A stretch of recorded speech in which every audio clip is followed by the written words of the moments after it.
السلام عليكم، يا رب تكونوا بخير. أهلًا بيكم في كورس جديد على قناتنا Refleship على اليوتيوب. في الكورس دوّة هنتكلم عن الإدارة. طبعًا أنتم دلوقتي ممكن تفكروا هو أنا إيه علاقتي بالإدارة؟ أنا مُدرِّس أو أنا لسه خريج جديد أو أنا بقى لي 5 سنين في مجال التدريس.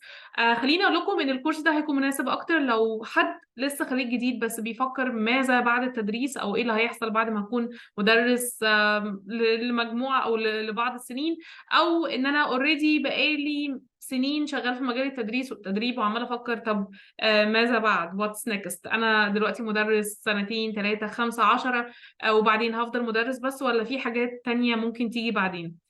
طبعًا إحنا لو حد لسه هيدخل مجال التدريس يقدر يشوف على قناتنا الcareer advising section اللي بنتكلّم فيه أكتر عن مجال التدريس، مميزاته، عيوبه، والمرتبات. لكن في الكورس ده هنتكلم أكتر عن لو حد في مجال التدريس وناوي ياخد step أكبر أو متطلع خطوة أكبر في مجال التدريس، وهي الإدارة والقيادة التربوية. هنتكلم في الكورس دوّة إن شاء الله عن يعني إيه أصلًا قيادة، ويعني إيه إدارة، وهنتكلم عن المفاهيم الأساسية، وإزاي تتعامل مع الفريق بتاعك، وإزاي تخطط للشغل بتاعك.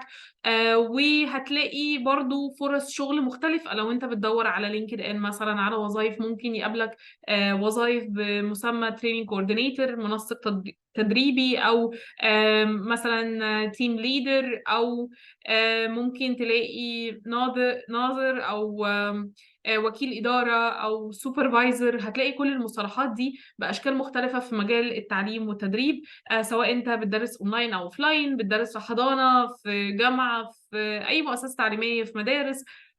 هتنشئ الbusiness الخاص بيك وهيبتدي إن شاء الله يكبر. لو أنت شُفت from teaching to business عندنا على القناة، يبقى وابتديت الbusiness الخاص بيك وابتديت الدنيا تشتغل معاك ويبقى معاك فريق، هتلاقي برضه إن شاء الله الكورس ده مفيد بالنسبة لك، لإن هنتكلم برضه عن طرق إدارة الفريق بتاعتك وإزاي تتعامل معاهم.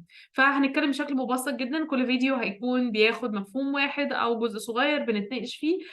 فتابعونا على القناة، اشتركوا عليها عشان تشوفوا الsection الخاص بالقيادة التربوية.